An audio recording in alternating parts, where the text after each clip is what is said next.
Hello everyone, I am सुगम। Welcome back. तो कैसे हो आप सब? आई होप आप सब अच्छे होंगे। स्वागत है आप सभी का आपके अपने एसपी स्टडी यूट्यूब चैनल पर। तो गाइस, यहाँ पर आज हम क्या देखने वाले हैं इस वीडियो में? आज हम देखेंगे कुछ ऐसे सेंटेंसेस जिनको आप सुबह से लेकर शाम तक बोलते हो, यानी जो आपके मोस्ट इम्पोर्टेंट डेली सेंटेंसेस हैं उन पर यहाँ पर हम बात करेंगे। तो गाइस, ये वीडियो आपको एंड तक देखना है। वीडियो को आप बिल्कुल भी स्किप ना करें अगर सच में आप बिल्कुल स्टार्टिंग से इंग्लिश बोलना सीखना चाहते हो। ठीक है, तो यहाँ पर गाइस फर्स्ट सेंटेंस लिया है कि मुझे आपसे ये उम्मीद ना थी। इस सेंटेंस को अक्सर आप बोलते ही होगे, तो इसको हम इंग्लिश में कहेंगे I didn't accept it from you. I didn't accept it from you, मुझे आपसे ये उम्मीद ना थी। ठीक है, आपसे ये उम्मीद ना थी, तो इंग्लिश में क्या बोला जाएगा? हम इस सेंटेंस को इंग्लिश में कहेंगे I didn't accept it from you. मुझे आपसे ये उम्मीद ना थी। ठीक है, अब इसके बाद यहाँ पर आपका नेक्स्ट सेंटेंस है जिसे आपको कहना है कि मैं हार मानने वालों में से नहीं हूँ। ये भी अक्सर हम बोलते हैं अपने दोस्तों के साथ।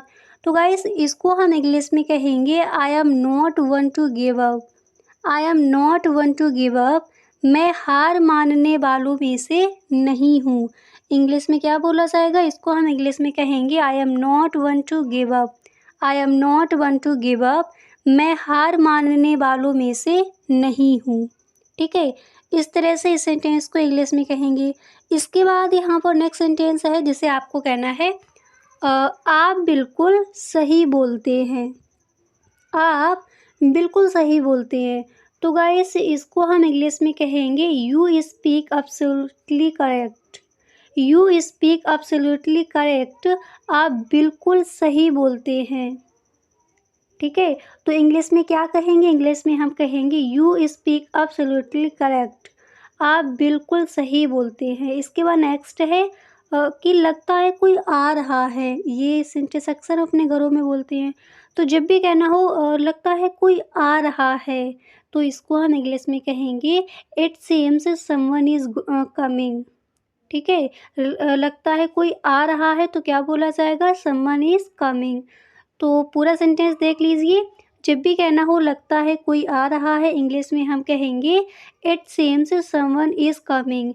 It seems someone is coming, लगता है कोई आ रहा है। ठीक है, इसके बाद यहाँ पर गाइस नेक्स्ट है जिसे आपको कहना है कि आप मेरी बात नहीं मानते या फिर आप मेरी बात नहीं सुनते। इस तरह से हम कहते हैं, तो इसको इंग्लिश में कहेंगे you don't listen to me. You don't listen to me, आप मेरी बात नहीं मानते या फिर आप मेरी बात नहीं सुनते। ठीक है, तो इंग्लिश में क्या कहेंगे? You don't listen to me. You don't listen to me. You don't listen to me. ठीक है, इसके बाद यहाँ पर नेक्स्ट है जिसे आपको कहना है कि अपना खाना जल्दी ख़त्म करो। अपना खाना जल्दी ख़त्म करो। तो गाइस, इसको हम इंग्लिश में कहेंगे finish your food quickly. Finish your food quickly, अपना खाना जल्दी ख़त्म करो। अब जैसे आपको कहना है कि अपना काम जल्दी ख़त्म करो। ठीक है, तो गाइस, इसको हम इंग्लिश में कहेंगे फिनिश योर वर्क क्विकली। अपना खाना जल्दी ख़त्म करो, finish your food quickly. Clear? इस तरह से हम इन सेंटेंसेस को इंग्लिश में बोलेंगे। अब इसके बाद यहाँ पर अगला सेंटेंस क्या दिया गया है उसको देख लेते हैं। तो यहाँ पर जो आपका नेक्स्ट सेंटेंस है दिया गया है जिसे आपको कहना है कि आप बहुत टीवी देखते हैं। ये सेंटेंस अक्सर हम घरों में बच्चों के साथ बोलते हैं। तो जब भी कहना हो कि आप बहुत टीवी देखते हैं, गाइस, इसको हम इंग्लिश में कहेंगे you watch TV a lot. You watch TV a lot, आप बहुत टीवी देखते हैं या फिर आप टीवी बहुत देखते हैं। इंग्लिश में कहेंगे you watch TV a lot. You watch TV a lot. इसके बाद यहाँ पर नेक्स्ट है जिसे आपको ये कहना है और टीवी देखना बंद करो।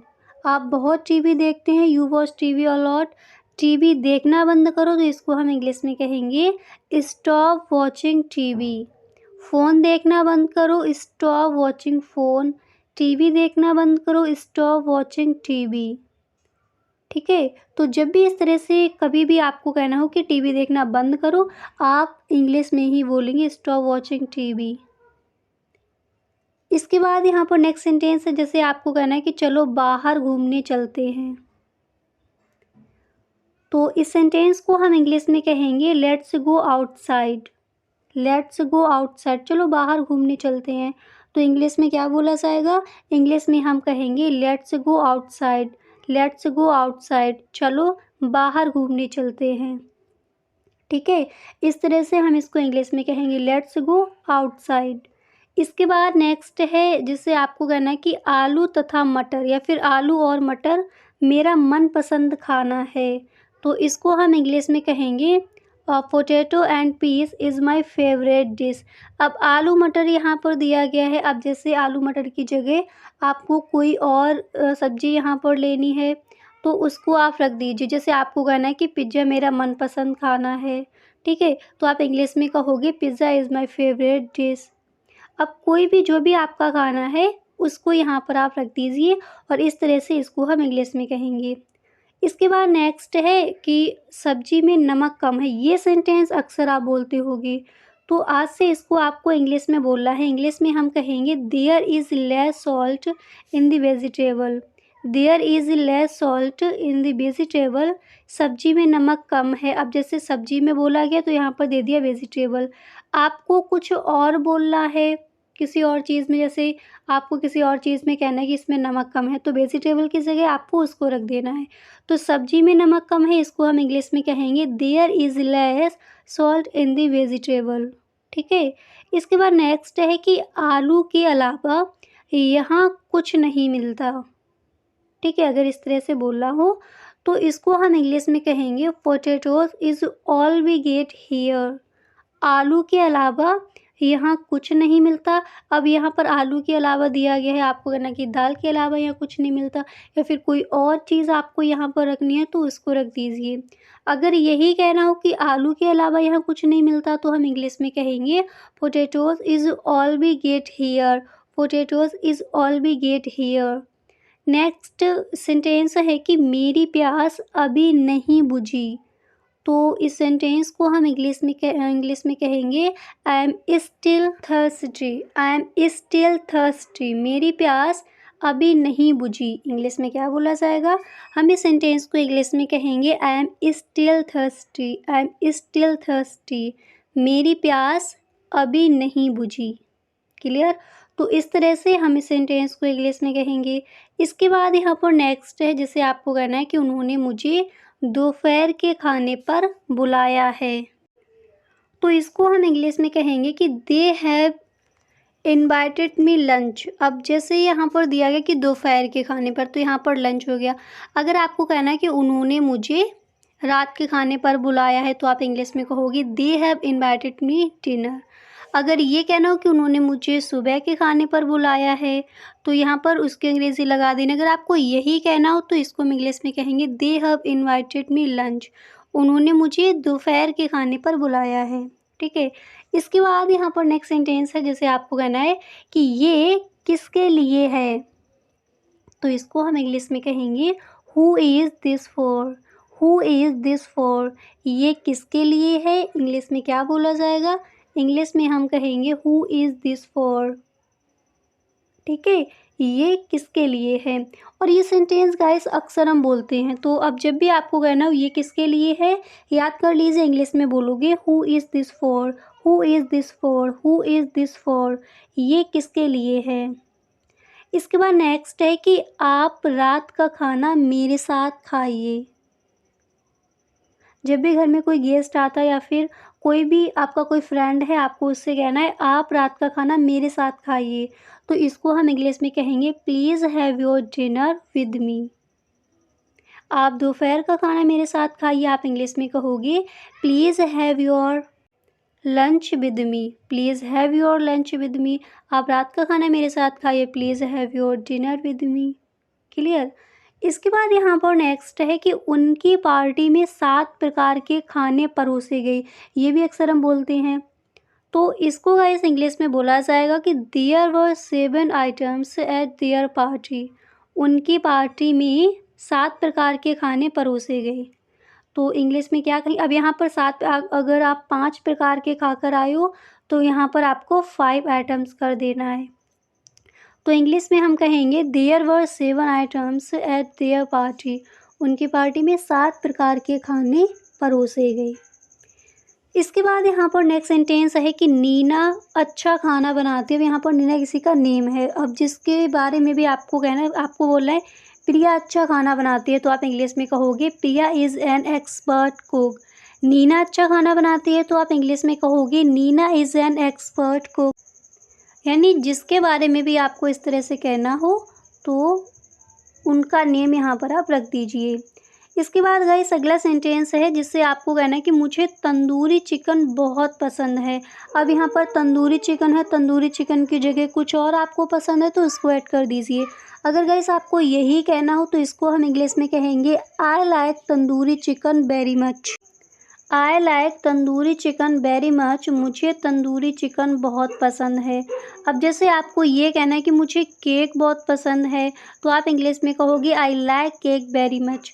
आपको इसकी जगह आपको कहना है मुझे बर्गर बहुत पसंद है तो आप इंग्लिश में कहोगे I like burger very much.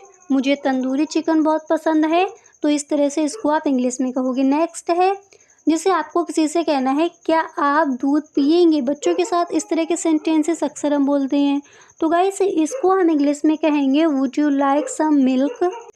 इसको इंग्लिश में क्या बोला जाएगा, would you like some milk. क्या आप दूध पिएंगे। ठीक है, तो जब भी इस तरह से बोल रहा हूँ क्या आप दूध पिएंगे, इंग्लिश में हम इस सेंटेंस को कहेंगे would you like some milk. Would you like some milk. क्या आप दूध पिएंगे। अब दूध की जगह आपको चाय लेनी है तो यहाँ पर चाय रख दीजिए।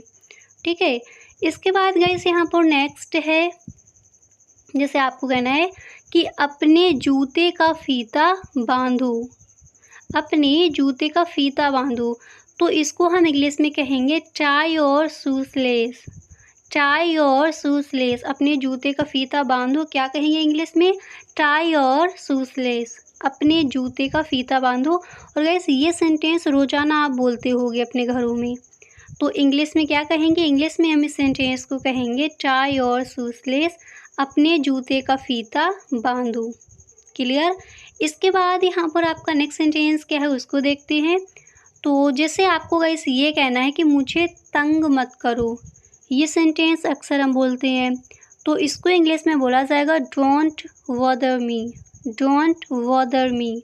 मुझे तंग मत करो। इंग्लिश में क्या बोला जाएगा, इंग्लिश में हम इस सेंटेंस को बोलेंगे don't bother me. Don't bother me. मुझे तंग मत करो। क्लियर। तो गाइस यहाँ पर देखिए जो आपके मोस्ट इम्पोर्टेंट डेली सेंटेंसेस हैं उन सेंटेंसेस को यहाँ पर आपने देखा। आई होप ये वीडियो आपको पसंद आया होगा गाइस। अगर सच में आपको वीडियो अच्छा लगा है तो please tell me in the comment box और आप इस वीडियो को एक लाइक ज़रूर कर दें। ओके। और गाइस अगर आप चैनल पर पहली बार आए हो तो इस चैनल को सब्सक्राइब कर लेना एंड बेल आइकन को भी प्रेस कर देना ताकि वीडियो की जो भी नोटिफिकेशन हो सबसे पहले आपके पास पहुँचे।